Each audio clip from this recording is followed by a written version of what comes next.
into the kitchen with our first guest, who is here to warm us up with a warm and savory white chicken chili from her cookbook, How to Braise Everything. That is a good name. Please welcome back our very good friend, the host of America's Test Kitchen, Julia Collin Davison.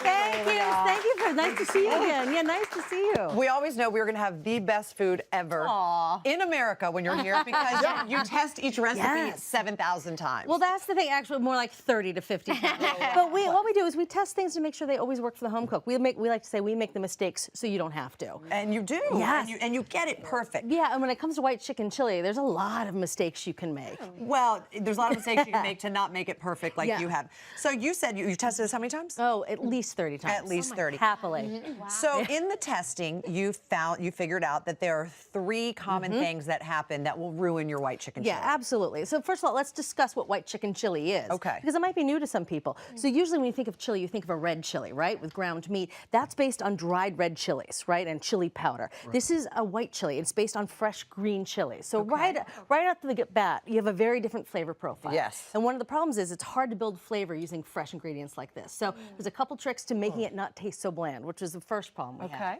It's chicken. Second problem. Chicken's very lean. It can dry out, right? So there's a method to help keep the chicken nice and moist. So it's not rubbery, because that's the biggest. It always ends up, And also, it's a brothy chili, but you don't want the sauce to be watery. So we have a little trick to help thicken up the sauce so it coats the meat. It can be watery and also flavorless, unfortunately. Right? All right, so what are seen your tips and tricks? All right, so starting with the chilies, this is the heart of the flavor in the bowl, right? The chilies. Now, you need to use at least 3 kinds of chilies to give the chili some real flavor. And so we're going to use green chilies. Here we have a jalapeno.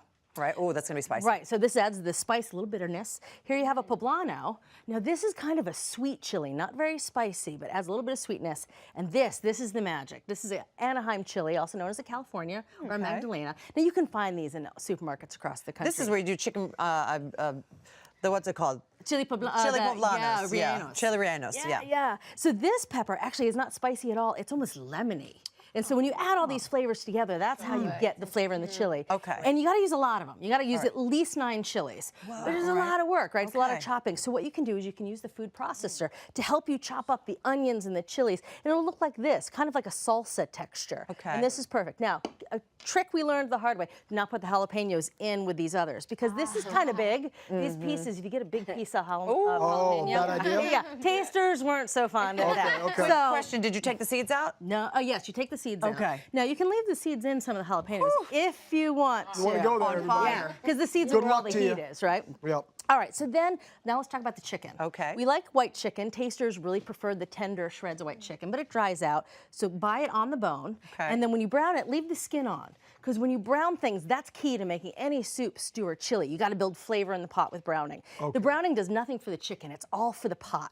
So if you're making beef stew, brown the beef. If it's vegetarian, brown the vegetables. You need to build browning in the pot. That's where the flavor comes from. Okay. So you leave the skin on to protect the chicken. But then before we go in and finish the chicken by braising it, just pull the skin off with paper towels. And you're done with the skin. You're done with the skin if you want to cook it later and eat it up as a snack. That's up to you. You know, that's up to you. But again, so the chicken's not cooked yet. We're going to poach it in the finished chili so it stays nice and tender. Okay. By pulling the skin off, you're not going to make it greasy. Okay, perfect. All right, so now after you brown the chicken, you put the vegetables in here, the chilies, and you let it cook down for about 10 minutes. And it looks like this, nice and cooked down. Okay. And now we're going to talk about that watery sauce. This is the trick for that. I'm just going to take a cup of these cooked chilies out. I'm going to go over here to this food processor. Okay.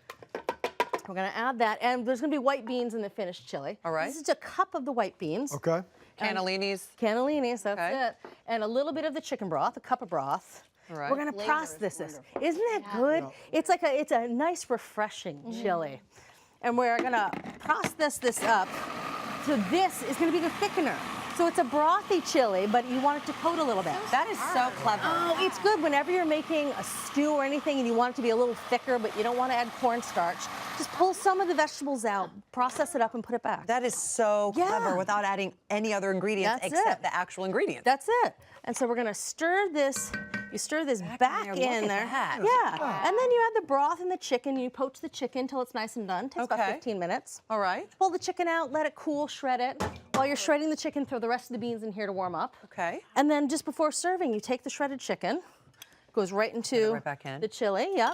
How long will it take for the chicken to actually braise in there? About 15 to 20 minutes. 15, that's it. Yeah, not very long. Gosh, and those are thick chicken breasts too. Okay. Yeah, yeah, but they stay nice and moist. That's Okay. being on the bone. That's the key there. All right. So shredded chicken goes back in, a little fresh lime juice. Oh, that's nice. Yeah, a lot of fresh lime juice. I That's love good. It. Yeah, some scallions. The lime juice is what makes it sort of light. Yeah, Very light. and cilantro, and then this, this is up to whoever's cooking, right? How spicy you want it. This is raw jalapeno. Oh, boy. Add the seeds. I'm just gonna dump it all in there. Yeah. Oh, I'm Now eating from that- so that's that's taste. That's chef's choice. I like Yeah, to tell how spicy to make it. I love it. Yeah, I Super just, yummy. Yeah. And I gotta say, like, it does have that cozy feel to it, like chili does. Yeah. But a whole different kind of flavor. A whole Yeah, different. it's fresh. It's green Yes, tasting. yes, I love it. A little bit lighter. So good. Yeah, a little bit tastes a lot lighter. lighter, yeah. Yeah. I can't wait to taste this. Oh, here you go. And there's some sour cream over there and some limes. Let's see. Just a little dollop? Just a little dollop will do you. Okay. I mean, considering all the problems you laid out at the top, Right, I made you it. did an amazing job. It is really, really good. Well, and whenever you're building a soup, stew, or chili, it's basically the same method. Brown something in the pot, saute the aromatics, then poach or braise the meat, and then you're finishing. You're finishing. Such So a it's the good same job method. explaining all Doesn't of she? this. And You know, I was putting it thinking the down. same thing, Maria, Yeah. and it's got to come down to the fact that you do it 30 to 40 That's times it. every time. Yeah, I mean, right? you know your recipe, Julia. What's the one you told us that you've actually tested the most? Oh, we did a fudge. We did it over 100 times. We never published it. The poor guy who developed it, he got a rotator cuff issue because he was stirring so often. You don't hear that every day. It wasn't a foolproof recipe, so we never wound up publishing Sports it. injury in the kitchen. Yeah. Oh, for Go fudge. ahead. I didn't I know. Even Do you bad ever eat fudge?